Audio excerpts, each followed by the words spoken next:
Well, hey, Pathways, good morning. Good morning. It's great to see all of you. What a privilege it is. Can I just start by saying I am so honored and I feel so privileged to be able to pastor Pathways Church. You're just a great bunch of people, and I love praying for you and serving you and caring for you.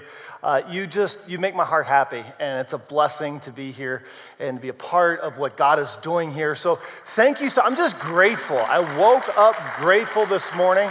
Yeah. And I want to welcome everybody joining us online today. In fact, can we do this? Can we just give it up for those who are viewing online today? They're a part of our family. You're part of our church family here. We're glad that you're with us today. Thanks so much. And if you're a guest, it's a really big deal that you would take some time this weekend to be here. In fact, this is a big weekend. It's Super Bowl weekend, right? Any predictions? I know we got a prediction right here. We got a Chiefs fan right there. So I'm going with the Chiefs. Mahomes, Jimmy G, who you going with? I'm picking Chiefs, 31-24. That's my prediction, 31-24. I'm going with the Chiefs. And if you're a guest today, it's a really big deal that you're here today because you matter to God. And there's a saying recently that I came across that I absolutely love, and it really embodies who we are at Pathways. Here at Pathways, nobody is perfect. Nobody is perfect. Everyone is welcome, and anything is possible with God. And so that's what we really believe here. And I am so thrilled that you're with us. And if you're a guest today, you came on a fantastic Sunday because the Green Bay Packers were only one win away from the Super Bowl. What a shame. People are laughing at me because I'm a Bears fan. And oh, by the way, did you see in that first song, did you see the colors when you were shaking hands? They were orange and navy blue. So I was so ecstatic. I said, first service, I was with Grace, and I said to somebody behind me, I said, you notice the colors back there? I said, that's Chicago Bear colors. And Tony was like, change it. So I was just so thankful to DeRay. I think we should give DeRay a raise for that because he put those colors on there. You're clapping. That means you welcome me as a Bears fan. I am so thrilled by that. Thank you so much. Well, at least I'm not a Lions fan, so. Anyways, my dad keeps warning me, stop talking football on stage. Somebody's going to gag you after service. So anyway, sorry, Dad. Football season's almost over, but if you're a guest, we're so glad that you're with us. And if you're a guest today, here's what we typically do during the message, the sermon time. For about 3 or 4 or 5 weeks, depending on how the series goes, we select a theme and we kind of work through that content from a biblical basis. And then as God leads us on as a team, then we go on to the next topic. And so if you come from a background where there's a homily or a reading or something, it's a little longer than a homily, right? And especially if I'm preaching, it's going to be a little longer. But if you are accustomed to this, then this is a series, and we're concluding a series today, as you heard earlier, called Activate. And the theme of Activate, it was around the subject of faith. And faith is the way that God blesses you. Grace is the means, and faith is the way. And we said that faith is like a conduit, right? It's like this channel. It like passes through the blessing of God. And so the goal for this series is to expand your faith. To expand your faith. Why? So that you can receive all that God has for you. How many of you want everything that God has for you? Can I see your hand? Amen. Yes. I want everything that I want every single blessing from salvation to the last breath that I breathe on this earth so that I can go into eternity with God's blessing and favor resting on me. And so that's why we did this series. So today, we're going to conclude this series, which begs the question, what are we going to talk about next weekend? Well, next weekend, we're launching a brand new series. I'm so excited about this content. It's called Pursued. Say that with me. And you see the heart, right? And so maybe some of you are thinking, is this a relationship series? Is this about couples and, marriage and dating and heartbreaks and all? No, it's not. No. We're talking about God's eternal love for every single one of us. And so what we're going to do, we're going to look at a 3-week series out of an Old Testament book called Hosea. Say Hosea. You should read Hosea this week. In fact, you should listen to it on your YouVersion app. Listen to that book. It's a phenomenal book. It has to do with a prophet, a prostitute, and a person. And that person is you. It's God's reckless, his love that is so extreme, scandalous, at all cost kinds of love. He pursues you. And so we're going to learn about God's love. I'm so excited. Make sure you invite somebody to that. But today, I want to begin and I want to talk about the subject of social responsibility. In fact, the title of my message today is called Do for One. Do for One. Say that with me. Do for one. Do for one. And I want to begin by going back to last Sunday. Last Sunday after service, I went home and I took a nap. And it wasn't one of those little naps that you kind of sit on your chair and you kind of, doze off. No. It wasn't a nap where, Laura's like, hey, what are you doing, babe? And I'm like, oh, I'm resting my eyes. No. It was a full-fledged, how many nappers? Any nappers? I see your hand, Jeff. This nap was like, I'm going up to my room and I'm putting my pajamas on and I'm putting earplugs in and I am taking a nap. In fact, I think one of the commandments, I think they messed that up. The fourth commandment should say, yes, it's Sabbath, keep it holy, do it unto the Lord, no work, and take a massive nap on Sabbath. I took one of those naps. Have you ever taken a nap and you wake up and you're like, where am I? Who am I? What time of day is it? One of those naps? That's what it was like last Sunday for me. I'm like, oh my word, where am I? And so I grabbed my phone, and the very next thing I saw was hashtag RIP Kobe. And I was like, what? My good friend, Tony Lamarck, growing up in high school, he was kind of legit, so I know he's not crazy. Now he has some friends on social media like, oh, I don't know if I believe that post. I'm like, Tony's legit. So I hopped onto Twitter, and I'm scrolling, what? Hashtag what? And maybe it was because it's an age thing. He's 41. He was 41. I'm 41. Maybe it was because he's from Pennsylvania, Philadelphia. I'm from Harrisburg. I thought, oh my word, Kobe? What? And I was just so overwhelmed. I was stunned. And we've been seeing it in the media all week, right? From other legendary sports people to, Kobe did a lot of great things. Was he perfect? No, nobody's perfect. You're not perfect. Yeah, there was some scandal. But man, he made, 200 Make-A-Wishes for kids. Kobe really tried to invest. He was a father of 4 girls. Maybe that was a part of it. I knew he had daughters. I knew he had some teenage daughters. 2 of his oldest girls, 17 and 13, same ages as Grace and Ellen. I was stunned in that moment. I thought, oh my word. I was just like, what? And I was groggy and I was just trying to, and I don't know about you, but maybe you can identify and relate to the fact that sometimes we live in a world that is just so overwhelming with all the pain and the tragedy. I get overwhelmed by the 24-hour news cycle, both national and international disasters and crisis.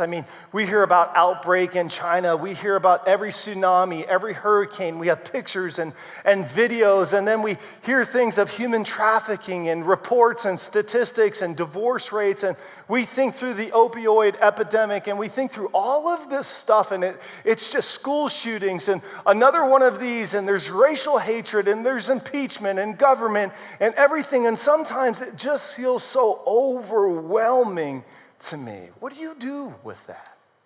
What do you do with that? And it's then compounded by the fact that we live in neighborhoods, and I don't know about your neighborhood, but man, I can hear a neighbor who's gone through a divorce or something's happening or somebody wants to talk, or I see a neighbor. Just yesterday we were talking to one of our neighbors, and Laura and I was catching up, and I said, hey man, how's it going? How's the job going? And I was so excited for him, and all of a sudden said, yeah, I lost my job. And then you feel like, man, lost his job, he has 4 kids, what's that gonna be like, and how are we gonna do that? And then all of a sudden, it's not just, that particular neighbor, it's somebody else who's a prodigal son or a prodigal daughter, or it's a cancer diagnosis, or it's something that happened, or you wonder why who's not there anymore at the house, and you don't wanna be a nosy neighbor, but at the same time, you hear, you see, and all of a sudden, it can just be overwhelming. And then in my job, in my line of work, we're a pretty large church, and so every week there's something that's filtering in through our church, and almost every single week is a person's new tragedy for me. It's a divorce, it's a family breakup, it's something that happened, it's this next crisis, it's a financial thing, it's an addiction thing, it's, hey, pastor or staff person or small group leader or this or that, and just sometimes, to be quite honest with you, I get so frustrated. And you know why I get frustrated? I don't know how you're wired. I don't know what you do with it. Sometimes I get so frustrated because I can't do anything about any of it. None of it. That's how I feel. I feel like,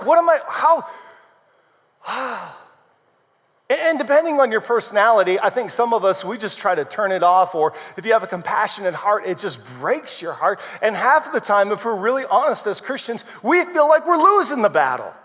We feel like we wonder what's happening in our generation, what's happening in our society, why is there such a disintegration of the home, what's going on with marriages, what's going on with sexuality, how does this all work and happen? And we just feel like we're losing as Christians, and yet we have a faith and a conviction that says, take heart, Jesus has overcome the world. And you're like, which world is he living in? Because my world, it doesn't feel like he's overcoming it. You ever been there? What do you do with that? What do we do with that? I think for some of you are thinking, Adam, please, come on now. You know, just turn it off, just go back to work. And there's a part of me, I wish I could just shut it off. I do, I wish I could, but I can't. I'm a Christian. And so are you. Most of us today, if you're viewing online, we're Christians. We're not supposed to do that. We're supposed to stay engaged, keep our head in the game, make sure there's some sense, like we're supposed to be difference makers. We're supposed to activate our faith. But what do we do when it just seems so insurmountable, so big? As we get into 2020, right? I mean, there's just going to be more divorces. There's going to be more school shootings. There's going to be more natural disasters. There's going to be more heartbreak. Like, what do we do with that? And I think one of the problems is awareness. I think we're just so aware and so exposed to things so fast today. I mean, when I woke up last Sunday after my nap and I saw that, I immediately got into my family chat and I texted the family and I said, hey, Kobe Bryant died. And my 17-year-old Grace immediately texted me back, yeah, and the 4 girls were in the helicopter. Now, we knew that was misinformation. Kobe and his wife lost one of their daughters, the 13-year-old Gigi. But at that time, I thought to myself, man, like my 17-year-old knew that story before I did. I don't know what it was like for you, but when I was growing up, I didn't know a lot of the news that was taking place. My parents got news on the evening news report. My dad would get home, he'd eat dinner, and he'd watch the evening news, right? Any of your parents did that? And a long time ago, before the evening news, we would have like one maybe black and white news clipping of a national disaster or crisis or international thing. We didn't have it at our fingertips. We weren't bombarded and barraged with all this information. It was just so overwhelming. I mean, a long time ago, our grandparents only knew of poverty in their neighborhood, their community. They only knew the divorce maybe down the street or something that happened. Today, we know everything all the time. The immediate access, it's just so overwhelming. What do you do with that? And it just seems like it's going to be more and more and more and more. And here's the thing, you can't just turn it off. As Christians, we can't shut it off. We're not supposed to. But we can't pretend like it's not there either. And we can't hide from it. And we can't ignore it. The struggle is we can't solve it. Can't solve it all, can we? Now, if there's anything that you identify in my introduction today, if anything is stirred up inside of you right now, I am so glad that you're here this weekend, because this is what I've been wrestling with as we conclude this series called Activate.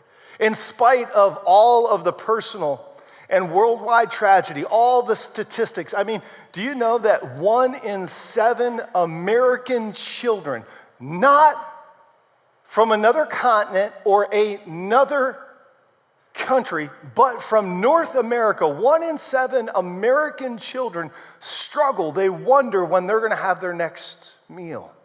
Right here in our country. If you're here today and that kind of just stirs up something in you, and you're thinking, well, so what's my responsibility? Like, what do I do with that? How does that work? Then I am so glad, because that's what we're going to talk about today. And I can imagine that some of you are here and you're like, man, Activate was such a great series until this morning in that introduction. And I'm like, man, I thought, well, can't you just talk about something happy, something hopeful? Like, you were preaching good the last couple weeks, and now you had to drop this on us? Like, really? Well, it's going to get hopeful.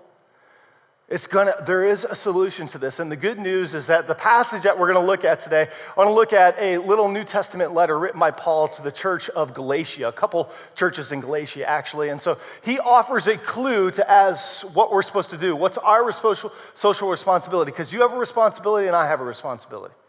And maybe you're a little bit more powerful than I am or richer than I am, but none of us can solve this. But together, I think collectively, we can make a massive dent and impact in our world today, at least in our neighborhoods, at least in our Fox Valley, at least where God has called us to be a part of. And if all of us together collectively, we can be stronger together. So today, what I want to do is I want to share with you a little section out of Galatians chapter 6, just about 3 verses. Then I want to give you a simple statement. I want to give you a resource, and I want to call you to action. Okay, sound good? Deal?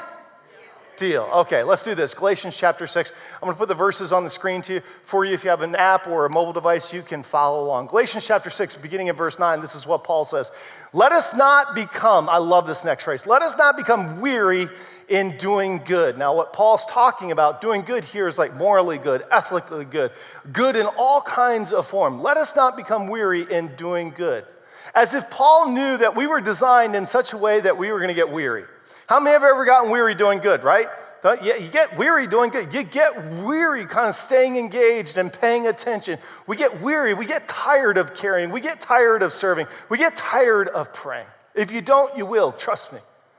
Paul's like, hey, listen, let us not become weary in doing good. For at a proper time, we will reap a harvest if we do not give up. What Paul is saying, especially to some of us here today who are tempted just to back away, to shut it off, to turn it off, to go hide and run, like what Paul is saying, you can't do that. We can't afford for you to do that because in the proper time, like overtime, and in a proper time, there's going to be a payoff. So don't give up. Don't lose heart. It's like Paul knows that he's speaking to us today. He knows that one day the tragedy and the pain would be so overwhelming that we would need these verses. Therefore, he says this in verse 10, therefore, he says, as we have opportunity. Now that little Greek word is translated opportunity, but in the original, it really means time.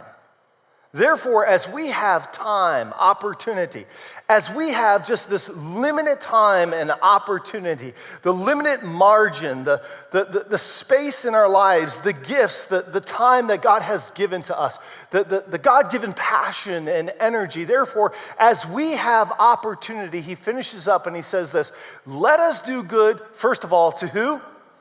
To all people. So every single person that you lock eyes with, God says that you need to do good to them. You're like, well, how do you do that? You follow the example of Jesus Christ. If you have never read Philippians chapter 2, you should read that verse. Verse 3 and verse 4 says this, Jesus, he valued people other than himself. In fact, he calls us, Paul says, value others above yourselves.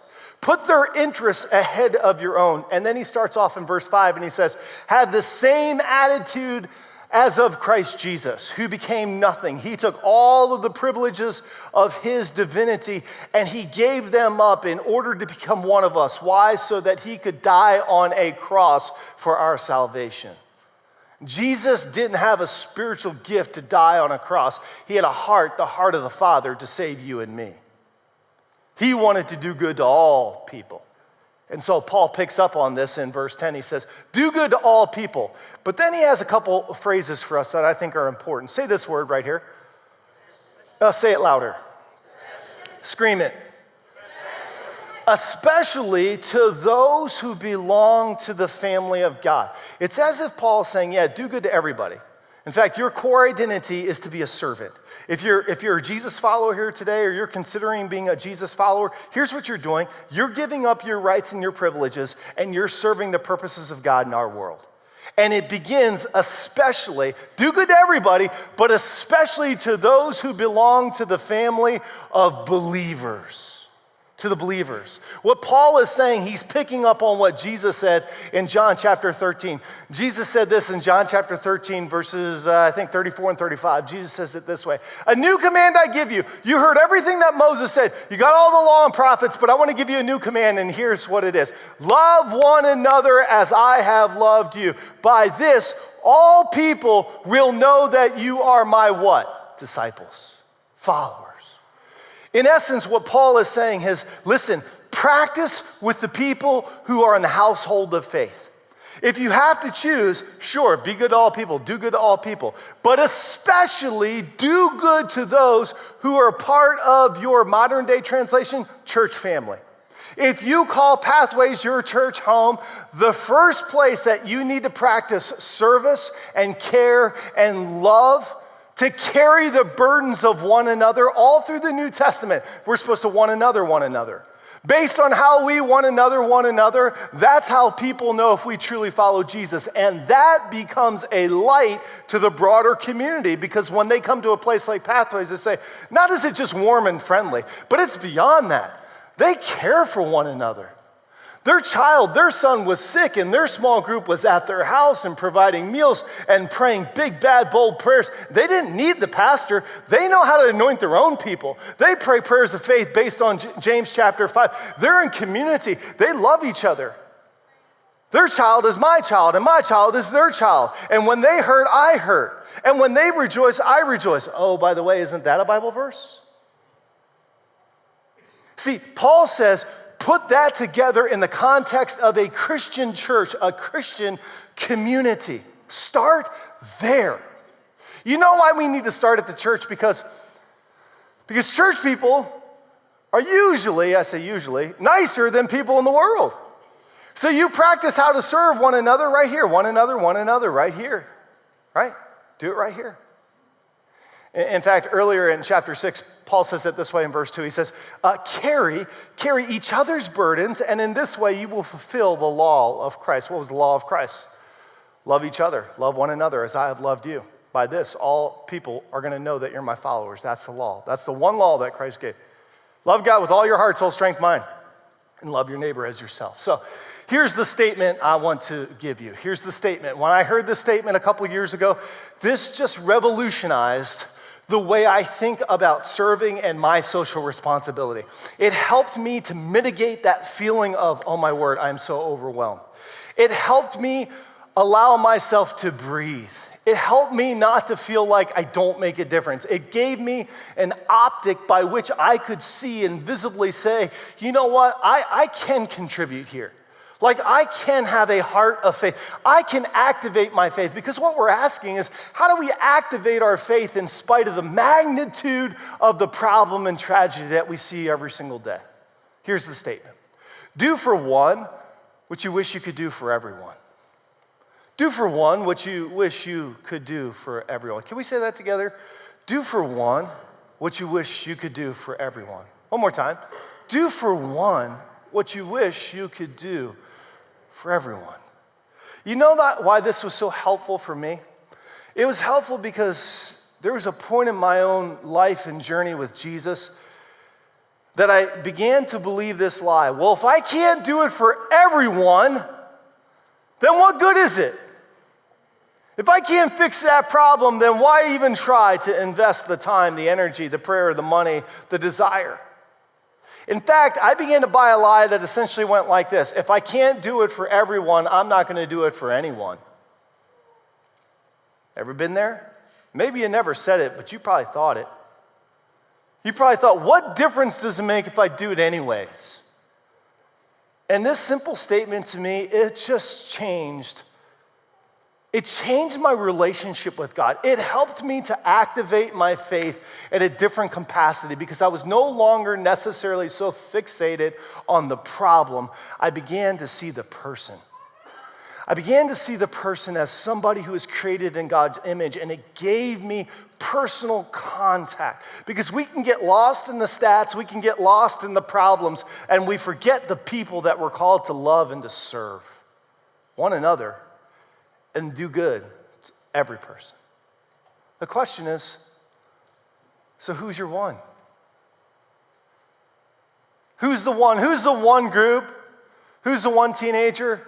Maybe you're a teenager and your mom or dad walked out on your family, and so you have a heart for teenagers. Who's the one? Who's the one couple? And you're like, oh, Adam, man, I'm no marriage counselor. What am I going to say to them? Like, at times I struggle in my own marriage. Who's that one couple? Who's that one neighbor? What about that one employer, or that one person that is in your office? Who's your one? my hope, my prayer for 2020, in fact, this weekend, we weren't even supposed to do the 5th installment of Activate. We were supposed to launch Pursued. But as I thought about what God was leading us, I just felt like I had to land here. I had to land here because I had to not only share a passage of scripture and a statement and give you a resource, but I had to call you. I had to call you to the Father's heart so that you would hear his voice. I don't know what you say. Maybe he speaks to you, a whisper, a prompting, a nudge. I don't know what it looks like. But man, I am praying for our church, that I'm praying for every single person, that God would just share the one with you. Who's the one for you? So, by way of just some practical application, I want to give you 3 kind of pointers to help you with this. And the way I want to help you is with this resource. Here's the resource on your chair there. Pull out this card right here. Pull out this card. This card it looks like this on the back of the card. It has 3 areas: personal style, ministry passion, and spiritual gifts. And so this is really helpful. And if you're watching online today, make sure you grab this resource. Or if you don't have it online, just jot it down, write it down. This is so helpful. Now, I don't have time to go over all of what is on this card. Here's what I want you to take away, though. I want you to understand that there are 3 areas: personal style, ministry passion, spiritual gifts. And then I want you to understand right here, what is this right here? What is that? That's bullseye. That's the target, okay? Here is kind of the why behind this. While Paul said this in Galatians 6:10, do good to everyone, okay? Here's what I want you to understand. If you're going to do good to everyone, or especially to those in the household of faith, listen, if you want to do it over the long haul, and if you want to go deep and not wide, if you really want to understand, then you have to understand how God has created you. This is so important. Listen in. This is so important. Today, we are so obsessed with self-assessment, but we're such a self-assessing kind of culture, but it's for our own gains and it's for our own means. This assessment is for God's heart and passion to flow through you, so that you can do for one what you wish you could do for everyone. Okay? So let's take it. First thing is personal style. Let me just give you 3 tips. Oh, first, hey, listen, if you want to dive deeper into this, to really understand this, then I want to encourage you, I want to invite you into a class, a seminar that we have. It's called Growing Strong 201. It takes place Sunday, February 23rd. And the team lead who leads this is Ben. You can text Ben, talk to Ben. This is Ben's cell phone number. He gave us permission. Talk to him. Make sure you sign up. In about a 60 to 75 minute, you'll understand this more thoroughly. So if you're newer in the faith and you've never understood or heard these terms before, this is something that you need to get into and to understand. If you're a little further along in faith, maybe you heard of these things before, but you've never had it put together for you like this. And so what you need to do in the next couple of minutes, you should fill this out, or later today, or in your chair time this week. That's your challenge. So let's just look at personal style. There's lots of assessments today. Maybe it's the Enneagram, or how many of you have ever taken a DISC kind of deal, right? DISC, D-I-S-C-K, right? Or Myers-Briggs. Any Myers-Briggs? Anybody ever take a Myers? You understand all these assessments. This is real simple, okay? Personal style, it's organized around 2 questions. First, where do you get energy? Do you get energy from people? Some of you go to a party and you like to be in the center of the party. How many of you are like that? You like to talk to people and work it around. And then how many of you are like, man, I just want to be a wallflower. Get up on that wall. Hey, how you doing? Get your little, iced tea and sip it. And hey, how you doing? And how many of you are like that? Where do you get your energy? Okay? You either get your energy from people or you get your energy from tasks. Like you're a task person. Okay? You're a people or your task. That's one category. Where do you get your energy? Just write that down. You don't need to take any, here, I'm just going to give it to you. Are you a people person or are you a task person? It's not right or wrong, good or bad. It's just how God has created you. People or task, write that down. Second thing is, how do you organize yourself? Are you structured or are you unstructured? Okay? So do you wake up in the day and you say, whatever kind of happens and takes off, we'll kind of go with it. We'll just go with it, right? Now, as you probably got a little older, you realize that doesn't totally work. You gotta have a little structure, but really you organize around being a little bit more unstructured, or some of you wake up, this is how you know you're structured. Every single thing in your closet is hung up by size, color, a certain way. That means you're structured, okay? Anybody like that? I have somebody in my small group. He's like that, right? It is totally like you are, okay. So write structured or unstructured. For me, I'm like a people-structured kind of person. I love people. That's where I get my energy from, but I'm pretty structured, okay? I wake up in the day, I set my list, I attack it, and I go home. I got purpose for that. All right, now, second thing is this, passion. So here's the first tip. Let me give you the first tip, know yourself. First tip, if you want to serve not everyone, but for one, you have to know yourself. What's your personal style? The second thing is this, you have to know your passion. What's your passion? What are you passionate about? Like, what makes you cry? What stirs you inside? What group? What thing? What is something when you look at, what stirs you? Now, in your program today, there's this card. It's going to help you look at some of the passions. It's called Take a Step, and it looks like this right here. Take a Step is an opportunity. If you look on the back of that, there are nine. I don't have my readers on, but there's like on the right-hand side, there's some passion areas. There are so many areas of passion that you can serve one another right here at Pathways Church. In fact, at the end of service, I'm going to call you to take a step to serve, to engage. Do for one what you wish you could do for everyone. What's your passion? You got to understand your passion. And listen to me. Look right here. There's always, say this word, excuse. There's always an excuse why you can't be engaged. I've been doing this for a lot of years. Young couples, I can't do it. We just got married. We're trying to figure out how to be married. I can't do it. We're pet parents. I can't do it. We just have a child. I can't do it. They have sports. I can't do it. I'm retired. I want to enjoy myself. I just want to relax. Oh, we can't do it. I went through this. There's always an excuse. We do what we value the most. And I'm going to tell you right now, if you want to increase and activate your faith to receive all that God has for you, you have to take the step in your journey toward Jesus to learn how to serve and to function within the body of Christ. Earlier in Galatians chapter 6, there's a phenomenal passage. You should read it in the Message. It says it this way in verse 4. It says, make a careful explanation of who you are and the work that God has called you to. Don't compare yourself to someone else. Know yourself. When you know your passion, this is what Paul says in 1 Corinthians 12. He uses the metaphor that we are the body of Christ. And Paul says he gives us a portion of the Spirit as an expression to serve the common good. When you serve and you activate, when you do for one what you wish you could do for everyone, you know what you're doing? You're breaking the demonic.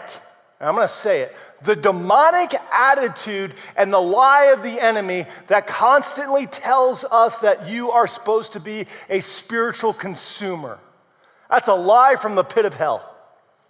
The truth of the gospel is that God saves you. You come to him because you have a need and you consume of him. Why? So that you can give out and then be a blessing and a spiritual contributor. Here's the third tip. Third tip is to know your spiritual gifts. Now, if you're not a believer here today, this is what God has waiting for you. When you cross the line of faith, there are some enablements, some powers that God they are spiritual, they're divine. If you want to do this over the long haul, if you want to aim it at a target, if you want to go deep and not just wide, if you want to really understand how God has made you, these spiritual gifts, there's about 20 of them in the New Testament. You can go online, take a spiritual gifts test. You should rank them. What's my top? 1, 2, 3. When you understand your style, your passion, and your gifts, it helps you to leverage and to align with the Holy Spirit such that you can activate your faith and do for one what you wish you could do for everyone. In fact, can we say that one more time? Do for one what you wish you could do for everyone. As we close today, though, here's a word that I want to highlight on that phrase. Do. You have to do. DeRay kicked off this series and he talked about faith. He answered, the very first question that he answered was simply this: what is faith? He said faith is belief, it's confidence, and then it's action. You remember that little equation? That's faith. Today, what I'm calling you toward his action. I'm calling you to act. And here's why. Because while none of us can solve all the problems, all of us, if we're focused on the one that we wish we could do for everyone, I think the Church of Jesus Christ could change the world. I do. In fact, this past week I was at the library and I was spending some time there, and I heard a table of gentlemen. They were in the library and they were talking about Mission Church. They were talking about Pastor Sean. They were saying, "Oh yeah, Sean, I'm a part of that church, and I love the ministry that goes on there." Yeah, and another guy was like, "Yeah, I'm actually go to that church. That's my church."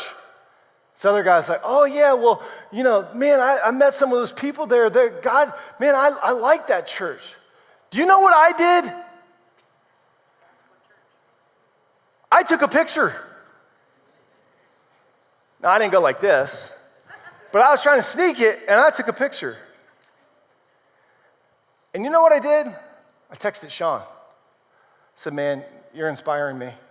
Don't give up. You know what God's doing right here? There's some guys there's this one guy, his name is Rico. He said he goes to your church. He said, I love it, what you're doing. Keep doing it. It's not just you, and it's not just Pathways. What if every single church did for one what they wish they could do for everyone?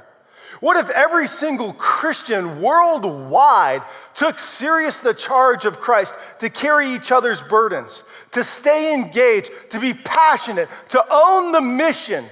Like we just hear, "Oh yeah, go and make disciples of all nations." We can quote it way better than we actually go and do it. We don't want to do it. For some of us, it's easier for us to write a check than actually get engaged. And I'm going to tell you right now, when you get engaged, people are messy. Just walk down the kids' area. It smells like poop diapers. Messy. Get engaged. Potpourri poop, because we try to cover it up. It's messy. You get into marriage, it is messy. But I am telling you, in the 6 years that I've been at this church, I am watching you and us. We are engaging in new levels that I believe is changing this community. I'm watching you one another. I think about Katie. Katie last week, she was praying for a child. They were singing Waymaker, the kids in the kids area. Make sure you have your kids listen to. There's a little boy. Is he here still? Asher. Asher wanted to come in here today, this service. He said, "I want to go listen to worship."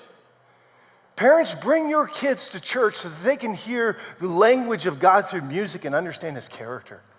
Let them know that you can dance and cheer and have fun in church, that God is cool. I was telling our students this Wednesday night, Jesus is cool. Hell is not cool. It's literally hot. Let them know. Katie was praying with a child. We have a picture. We'll put it on social media this week. And she told one of our staffers that I was more blessed by this child when they came up to pray. I thought I was praying for them, and they were actually they were blessing me. There's somebody in our church, Tom, he oversees, he works with our buildings and ground. I remember the day that Tom came and he said, "Pastor, here's a document that will help you understand the facilities that God has entrusted to us. Here's a church." This one document changed the way that I approached this entire church for the next 5, 10, 15, 20 years. As an elder, you know what I'm talking about. That was such a gift. That was such a blessing. But it was just through his style and how he's wired and his gifts and his contribution. He wasn't doing it. He wasn't looking. He was just, "Here. I see it in you." Do you realize as a church, through a ministry and outreach called Pillars, downtown where we serve as a church, some of you go on a weekly basis, do you realize in 2019 that we as a church serve 1,878 meals right here in Appleton? Just one piece of our outreach, just one. Do you realize that next Friday night, we have over 300 volunteers? I was talking to our team lead, Tara Gagney. She said, "We have so many volunteers. It's like we need more people. We need more special friends and more people who need to have this outreach." I am so excited that we are becoming the church that has an army. We have reserves. We have people. I don't always want to be the church that only 20% of people are serving and filling and activating their faith. I want to be the church where every single person says, that's my church. I contribute to that church. I give to that church. I pray for that church. I go to that church. I love that church. I bleed red and I bleed green because my church is Pathways.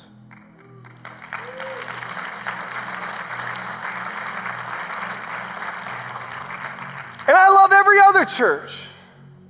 And I want every other church to win. And I want every other church. And that's great. And you go to your church and you lift up Christ at your church and you do it.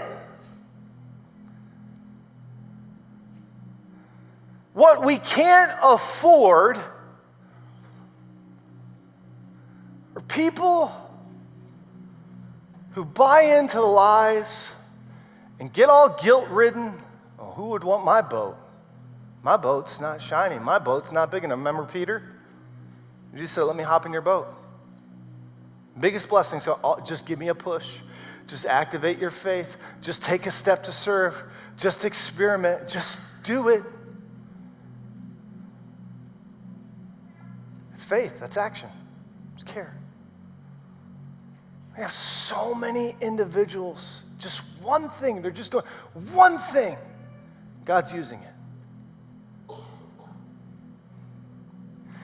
Now, I'm on overtime.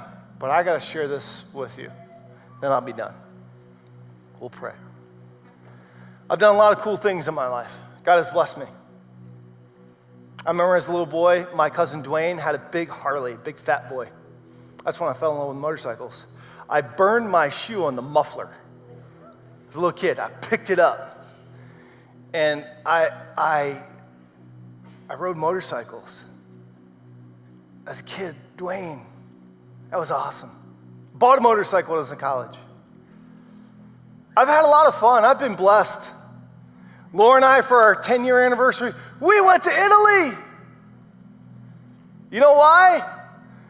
Because week one of our marriage, Laura said, well, we've been married for 10 years, we're going to go to Italy. I said, oh, really? With what money? She said, I'm going to start saving. 9.5 years later, she said, Adam, let's go to Italy. I said, with what money? She said, oh, I've been saving. I'm going to Italy. Saw the birth of our girls. I remember holding Grace in Good Sam on a Saturday morning. She was born at 10:19 a.m. So much joy. It was laughter and tears all mixed up into one. I held her. I said, that's my girl. We named her Grace. You know why we named her Grace? She was a word spoken to the world. I remember Ella. I have so many great memories. I've been so blessed. But I'm going to tell you the greatest joy and excitement. I can't even, if I could bottle it and give it to you, I would. But the greatest thing I've ever experienced is allowing God to use my life to impact another person. Like when that happens to me, that is the greatest joy. I don't care if it's with your girls, with your family. I don't care if it's out there to do good. But there is something so important when it happens with the family of faith. There just is. The first volunteer position I ever had as a little boy, I would set up chairs for kids' church. Loved my church, Harrisburg First Assembly. It's that kind of, when you feel that, when you sense that, I'm telling you, it's better than any motorcycle ride, Mustang, thrill, vacation, trip. I'm telling you, you'll want to just continue to, you'll find ways to give your life to it. Nothing will stop you. And some of you are here today and you need to take that step. You need to talk to somebody. You need to get engaged. You need to start practicing serving by doing it with your family of faith. Little Brandon, he's 11 years old. I was at Pathway Students. He's no bigger than this, and he was on a camera. I said, hey, what's your name? He said, Brandon. Training, learning. That's how you instill faith. Don't you realize that? That's how you grow people. Like, this isn't just for the paid professionals. This isn't for pastors and elders. The beautiful thing of what we're doing here today, we're doing the Bible. Ephesians 4:11 and 12 says this: prepare, equip the people of the church so that they can do the work of the ministry. Like, you get full access. You get called out into this. I see leaders back, small group leaders and pathway students in the back row today. They're investing their lives in a group of people. There's volunteers every single week on this stage using their gifts. People making meals, leading small groups, praying, caring, sharing. There's so much. There's such a variety, and the need is so great. And I just want to be the church that lives in a way that Christ would be proud. We would activate our faith together. We would touch our community.